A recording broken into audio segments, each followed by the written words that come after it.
Hello అండి, ఈ వీడియోలో బ్లౌజ్ కటింగ్ అయితే సింపుల్గా ఎలా కట్ చేసుకోవాలో తొందరగా కొంచెం చెప్తానండి. ఈ బ్లౌజ్ కొంచెం అర్జెంట్ అనమాట. ముందుగా అయితే పట్టీ కోసం ఒక 1/2 ఇంచ్ అయితే గీసేసుకోండి. ఫస్ట్ హ్యాండ్ కట్ చేస్తున్నా. ఇది హ్యాండ్, ఇదైతే కరెక్ట్గా ఉన్నారనమాట. ఇవ్వండి, ఇలా పెట్టేస్తున్నా. స్కేల్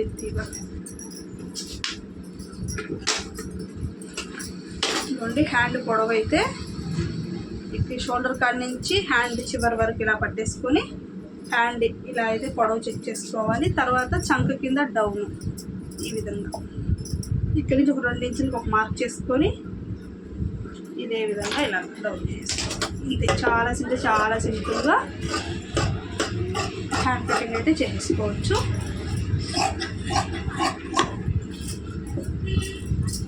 హ్యాండ్ కూడా కొంచెం అంటే కొంచెం లోతు అయితే తీసుకున్నాము. ఈ 4 పొరల్లో నుంచి 2 పొరల వరకు ఇట్లా లోతు తీసుకోండి. ఇక్కడ కట్ పెట్టుకోండి, ఇక్కడ కట్ పెట్టుకోండి. ఇంతే. హ్యాండ్ కటింగ్ అయితే చాలా సింపుల్గా అయిపోతుంది. ఇప్పుడు బ్యాక్ పార్ట్ కటింగ్.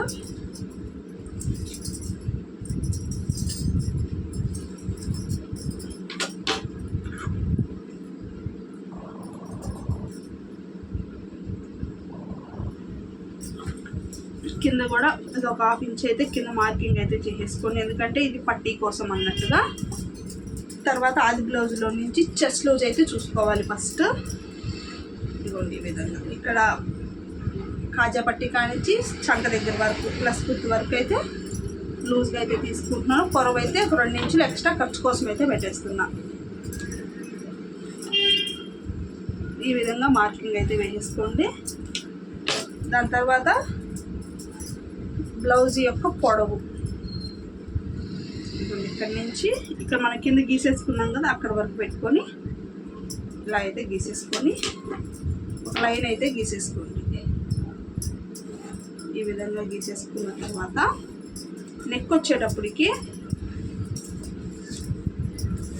నెక్ వచ్చేసి 2.5 ఇంచులు నెక్, షోల్డర్ వచ్చేటప్పటికి 3 ఇంచులు, చంక డౌన్ వచ్చేసేసి 5.5 పెట్టుకుంటున్నాను. సరిపోయిందండి కస్టమర్కి. ఈ విధంగా ఒక లైన్ అయితే గీసేసుకోవాలి. చాలామందికి ఉన్న డౌట్ ఏంటంటే ఈ కార్నర్ నుంచి ఎంత పెట్టుకోవాలి అనేసి. ఇదిగోండి 1.5 పెట్టేసుకున్నారంటే సరిపోతుంది. మనం అందాజుగా కూడా గీసేసుకోవచ్చు. కొంచెం అలవాటు అయిందంటే వచ్చేస్తుంది అనమాట. తర్వాత బ్యాక్ నెక్ ఇలాగ ఆది బ్లౌజ్ని నెక్ మిడిల్లోకి అయితే తీసేసుకోండి. ఇలాగా కింద 1/2 ఇంచ్ వదిలి ఉంటాం కదా మనము, ఆ 1/2 ఇంచ్ దగ్గర నుంచి పెట్టుకోవాలి. ఇలాగా ఇక్కడికి ఒక 1/2 ఇంచ్ పైకి, ఎందుకంటే కుట్టాక మనకి అక్కడికి వస్తుంది అన్నట్టు. ఇప్పుడైతే రౌండ్ నెక్ అయితే తీసేస్తున్నాను.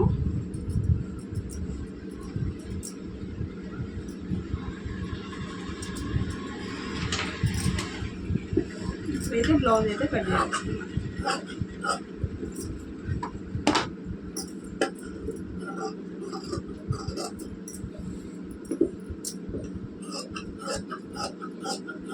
చాలా అంటే చాలా సింపుల్గా కట్ చేసేసుకోవచ్చు అండి. పెద్ద కష్టమేమి ఉండదు. కొంచెం అలవాటు అయిందంటే చెయ్యి కొంచెం తిరిగిందంటే మీరు ఈజీగా కట్ చేసేసుకోవచ్చు. ఈ విధంగా బ్యాక్ పార్ట్ అయితే కటింగ్ అయితే అయిపోయింది. ఇప్పుడు ఫ్రంట్ పార్ట్ అన్నట్టు చూసారా, బ్యాక్ పార్ట్ ఎంత ఈజీగా అయిపోయిందో, కరెక్ట్గా వచ్చేస్తుంది అనమాట. ఏం ప్రాబ్లం ఉండదు మనకి. ఆది బ్లౌజ్లో ఎలా ఉందో దీంతో సేమ్ అలానే వస్తుంది. ఇప్పుడు ఫ్రంట్ పార్ట్ మీకు వీలుగా క్లాత్ని అయితే మలుచుకోండి. ఇలా పెట్టేసుకొని ఇప్పుడు దీనికి క్రాస్ కటింగ్ అనమాట. కనిపిస్తుందా మీకు? ఇలాగ క్రాస్గా పెట్టేసుకోవాలి క్లాత్ని. ఇలా పెట్టేసుకున్న క్లాత్ని ఆది బ్లౌజ్లో నుంచి చెస్ట్ పొడవు ఒక్కటే తీసుకోవాల్సి వస్తుందండి మనం, మిగతా ఏం అవసరం లేదు. ఇలాగ చెస్ట్ పొడవు అయితే మెయిన్గా చూసుకోవాలి. ఈ విధంగా చెస్ట్ పొడవు చూసుకున్నామంటే ఇక్కడికి వచ్చేసింది అనమాట. ఇక్కడికి వచ్చింది కదా, దీన్ని నైస్గా ఇలాగ మలుచుకోండి. ఇలా మలిచేసుకొని ఒక లైన్ అయితే గీసుకోండి. ఇటు సైడ్ కూడా ఒక లైన్ గీసుకోండి. ఇలా ఒక లైన్ గీసుకోండి. ఇక్కడ కూడా ఒక లైన్ అయితే గీసేసుకోండి. ఇలా గీసుకున్న దాని మీద కదలకుండా ఒక స్కేల్ ఇలా పెట్టేసుకొని ముందు అవుట్ లైన్ మొత్తం కట్ చేసేసుకోండి.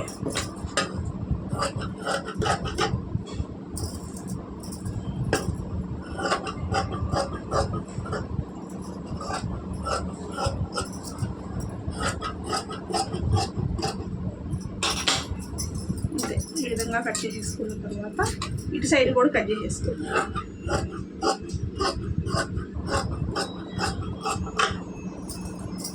ఇలా కట్ చేసేసుకున్న తర్వాత ఈ బ్యాక్ పార్ట్ అయితే తీసేసేయండి.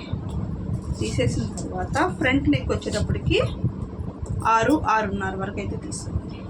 ఈ విధంగా 6-6.5 తీసుకోండి. కింద నుంచి 2 ఇంచులు ఇలా మార్క్ చేసుకొని ఇక్కడి నుంచి 3 ఇంచులకు ఒక మార్క్, 2 ఇంచులకు ఒక మార్క్, అంతే. ఇలాగా ఫ్రంట్ నెక్ కూడా నేను కట్ చేసేస్తున్నా చూడండి, అంతే.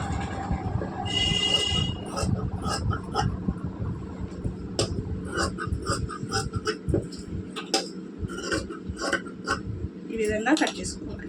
ఇక్కడైతే డాట్స్ పెట్టుకోండి, ఇక్కడ కూడా కట్స్ పెట్టుకోండి.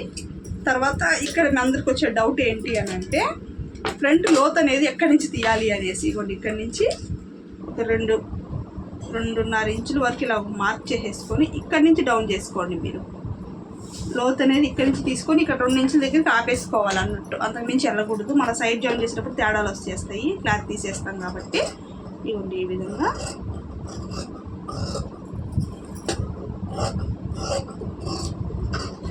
కట్ చేసుకున్నామంటే సరిపోతుంది. ఇక్కడ కూడా ఒక కట్ పెట్టుకోండి. ఇక్కడ నుంచి ఒక 2 కింద నుంచి ఇక్కడికి 2 ఇంచులకి ఒక మార్క్ వేసుకొని ఇక్కడ ఒక కట్ పెట్టుకోండి. ఇది 2.5 ఇంచులకి పట్టుకోవాలి, ఇది 2.5 ఇంచులకి పట్టుకోవాలి. ఇది వచ్చేటప్పటికి 3.5-4 వరకు అయితే పట్టుకోవచ్చు. ఈ మూడింటి మధ్య మటుకు 1.5 ఇంచు కామన్గా రావాలన్నమాట. ఇంతే, ఇలా కట్ చేసుకున్నారంటే సరిపోతుంది. షేప్ బెల్ట్ కూడా ఇవ్వండి బ్యాక్ పార్ట్ మీద ఫ్రంట్ పార్ట్ అనేది ఈ విధంగా పెట్టేసుకొని ఇవ్వండి, ఈ విధంగా పెట్టేసుకొని టేప్తో ఒకసారి కొలుచుకోండి. ఇక్కడి నుంచి ఇక్కడికి ఒక 1/2 ఇంచు తక్కువ అనేది తీసుకోండి. ఇక్కడ నుంచి 3.5 వస్తుంది, ఇక్కడ 2.5 వస్తుంది, ఇటు సైడ్ వచ్చేటప్పటికి 3 వస్తుంది. మనకి కరెక్ట్గా 3.5, 2.5, 3 ఈ కొలతలో షేప్ బెల్ట్ తీసుకున్నాము అంటే ఎవరికైనా కూడా సరిపోతుంది. అది ఎంత లెంత్లో తీసుకోవాలో చెప్తాను నేను మీకు.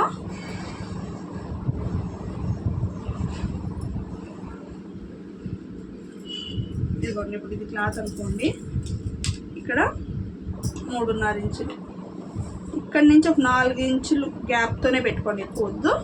ఇక్కడ నుంచి 2.5కి తీసుకోవాలి. ఈ చివరి వచ్చేటప్పటికి 3 ఇంచులు.